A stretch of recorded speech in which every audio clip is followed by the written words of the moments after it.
Ford didn't just launch a car. They triggered a cultural shift. In a single day, 22,000 people bought the same machine, many before ever driving it. Within 2 years, it crossed 1 million sales. Over time, it became something far bigger than transportation.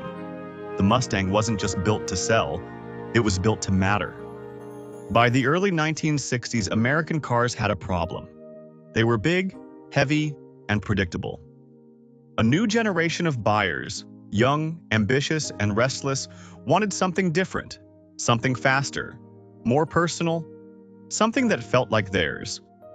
At Ford, Lee Iacocca saw the shift early.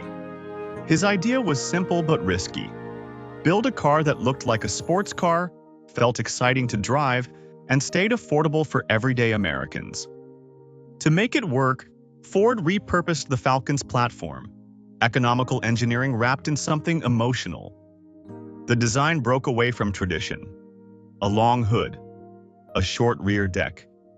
Clean, aggressive proportions inspired by European sports cars, but adapted for American roads and American identity.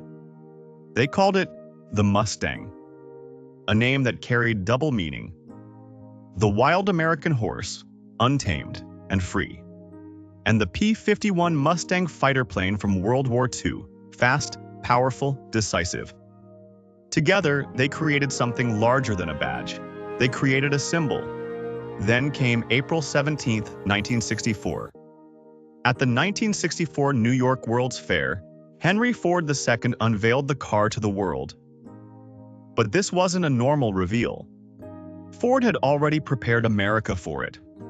The night before launch, Mustang commercials aired simultaneously across all major television networks.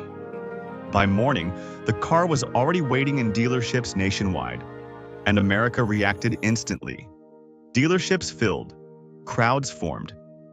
People didn't just look, they acted. On day one, Ford sold 22,000 Mustangs. The frenzy became legend. In Texas, one buyer reportedly slept inside his car at the dealership, afraid someone else would buy it before his payment cleared. Ford had expected 100,000 sales in a year. They reached it in months. What made it work wasn't just hype, it was balance. Around $2,300 at launch, the Mustang looked like a performance car but remained within reach of working Americans. It could also be customized, engines, trims, colors. So no two cars felt exactly the same. It created something new in the market. The pony car, not a luxury car, not an economy car, something in between, affordable performance with identity built in. But the real impact came next. Before the Mustang, American performance cars were either large and expensive or European imports that felt out of place. After the Mustang, everything changed. General Motors rushed to respond with the Chevrolet Camaro. Chrysler followed with performance models like the Dodge Challenger. The entire industry shifted overnight. Ford hadn't just succeeded. They had started a new class war in American automotive design. The Mustang didn't just compete in the market, it took over and reshaped it. And then it escaped the industry entirely. The Mustang dominated headlines, landing on covers like Time and Newsweek. It broke into Hollywood, from Goldfinger to Bullitt, where it became more than a car. It became a presence. It didn't stop at film. It moved into culture itself.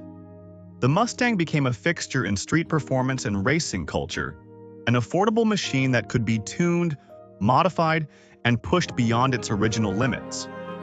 For many young drivers, it wasn't just transportation. It was their first taste of speed, control, and independence.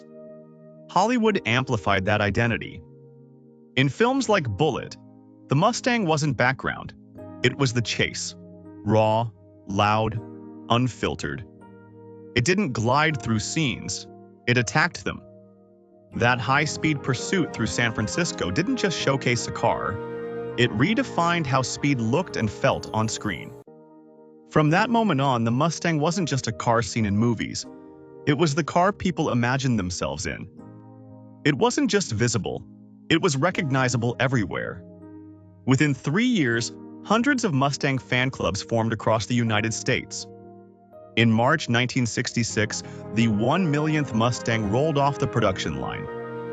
What started as a product had become a movement, and over time, its meaning evolved. In the 1960s, it represented youth and rebellion. In the 1970s, it became a symbol of street identity. In the 1980s and 1990s, it turned into an American performance icon. In the 2000s and beyond, it became heritage, nostalgia fused with modern engineering. It adapted without losing itself. Most cars fade with time, the Mustang didn't. It survived fuel crises, shifting regulations and changing tastes. It evolved through generations but kept its core identity: performance, style, presence. Decades later, in 2004, Ford produced its 300 millionth vehicle. It was a Mustang, not because of chance, but because of what it represented. Today, more than 10 million Mustangs have been built, but numbers were never the story. The Mustang reshaped an industry. It forced competitors to react. It created a new category of performance. It embedded itself into film, music, and identity. And it proved that a car could be more than transportation. It could be emotion you can drive. It became a symbol that changed shape over time but never lost its meaning: freedom, rebellion, identity. And more than 60 years later, it still does exactly what it was built to do: make people feel something the moment they see it.